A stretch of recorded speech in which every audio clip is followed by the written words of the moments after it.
La thérapie provocatrice, c'est une thérapie qui a pour but d'amener la personne vraiment dans ses derniers retranchements, mais en partant du cœur. Donc ça peut paraître parfois un petit peu secouant, un peu aussi déstabilisant, parce que parfois le thérapeute provocateur va aller dans des directions complètement opposées ou complètement différentes de la demande du patient ou du client.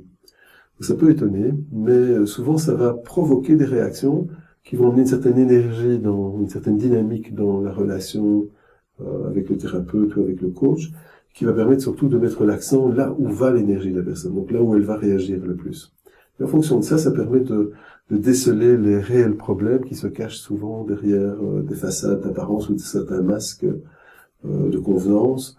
La thérapie provocatrice est un outil que j'aime beaucoup, notamment parce qu'on peut l'utiliser en termes de stabilisation, en termes de ramener dans une zone de travail, une zone de confort beaucoup plus confortable pour le patient, même si ça a l'air inconfortable. Par contre, un des maîtres mots, c'est la bienveillance. C'est le cœur et la bienveillance. Sans cœur et bienveillance, impossible pour l'accompagnateur provocateur de marquer des points et de toucher la personne là où cela doit, sans provoquer alors des réactions d'ego. Donc une chose les plus compliquée à acquérir, c'est cela. Un livre va sortir sur le sujet avec deux spécialistes, c'est David Lake et Steve Wells et moi-même. David Lake et Steve Wells sont deux élèves directs de Frank Farrelly, qui donc est le maître provocateur qui nous a quittés en 2016.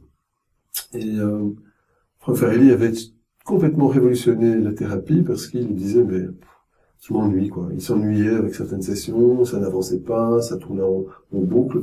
Et un jour, il est parti dans un délire un peu plus provocateur, en disant bah oui, on se retrouvera dans 20 ans, et puis de toute façon encore dans 40 ans, même dans 60 ans, etc. Mais en partant du cœur. Et là, il y a des choses qui ont commencé à bouger chez les patients. Au départ, les patients ont commencé à dire mais non, pas 40 ans, pas question que je revienne dans 2 ans, dans 3 ans, dans 10 ans. Et donc l'énergie du client a commencé à être redynamisée vers ses objectifs réels ou vers les blessures réelles. Et donc en développant ce travail, en exagérant par exemple les traits, il a pu observer vraiment une révolution au niveau de l'accueil et de l'accompagnement psychothérapeutique. Donc le livre va reprendre les bases de la psychothérapie thérapeutique, mais il va aussi vous donner quelques cas, quelques exemples de travail, va aussi vous amener à savoir comment vous pouvez introduire cet outil dans votre pratique au quotidien. C'est un outil qui peut se joindre à n'importe quelle approche, quelle qu'elle soit, à partir du moment où vous êtes bien en présence et bien dans le cœur, sans vouloir faire un jeu de mots pour un jeu de mots, mais vraiment lorsque ça a du sens. Donc c'est tout aussi un apprentissage, donc il y a des formations qui se donnent sur le sujet, mais ce livre va déjà vous ouvrir plein de portes, plein de perspectives, ainsi que certaines vidéos qui sont déjà accessibles. Voilà.